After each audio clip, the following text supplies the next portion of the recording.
আসসালামু আলাইকুম ভিউয়ার্স, আমি আফরোজা সুলতানা বলছি মাই ফেভারিট রান্নাঘর থেকে। আজকে আমি মুরগি দিয়ে ঝাল পোলাও রান্না করব।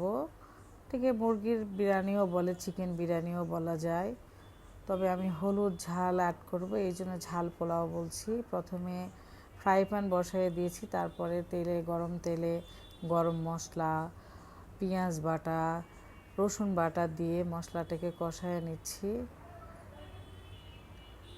হ্যাঁ, এখন দিয়ে দিলাম আদা বাটা, জিরা বাটা, তারপর আবারও নাড়া দিয়ে নিচ্ছি যাতে ফ্রাই প্যানে মশলাটা লেগে না যায়। মশলার কাঁচা গন্ধটা থাকলে কোনো মানে তরকারি হোক কিংবা মাংস হোক ভালো লাগে না। মশলাটাকে ভালোভাবে কষায় নিতে হবে যেন ফ্রাই প্যানে না লেগে যায়।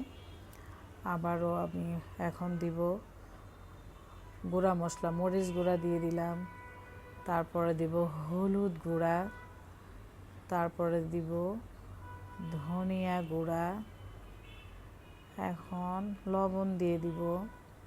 হ্যাঁ, এখন আবারও নাড়াচাড়া দিয়ে নিব মশলাটাকে কষানো পর্যন্ত।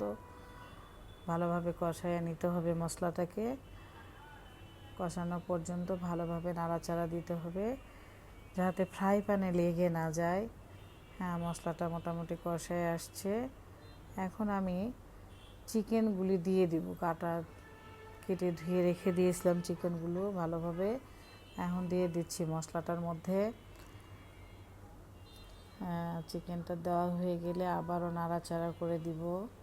হ্যাঁ, চিকেনটা দেওয়া হয়ে গেল, এখন নাড়াচাড়া করে দিব, ভালোভাবে মশলার সাথে মিক্সড করে দিব, দিয়ে ঢাকা দিব। হ্যাঁ, মোটামুটি চিকেনটা কষায় আসছে। হ্যাঁ, আস্ত শুকনো মরিচ, কাঁচা মরিচও দিয়েছি। এখন চালটা ধুয়ে রেডি করে রেখেছি, চাল আর মাংসটা একটু উঠিয়ে নিলাম। আর ওই মাংসের মশলাতে আবারও কিছু মশলা অ্যাড করে নিয়ে তারপরে চালটা দিয়ে দিব। এই যে চালটা দিয়ে, মানে আতপ চাউল দিয়েছিলাম, তারপরে সব ভেজে চালটা ভাজা হয়ে গেলে তারপরে আবার সিদ্ধ করা কষায় রাখা মাংসটা, মানে হাফ সিদ্ধ, খুব ফুল সিদ্ধ হবে না, সেই মাংসটা আবার দিয়ে দিলাম। এখন বলক আসলেই হয়ে যাবে।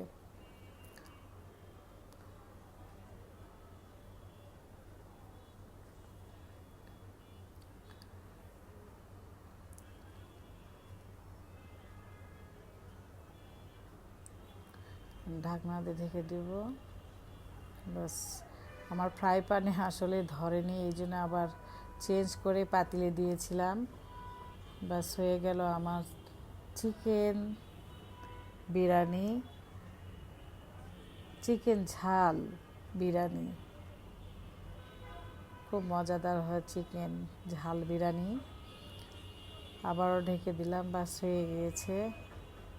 এখন খাওয়ার পালা।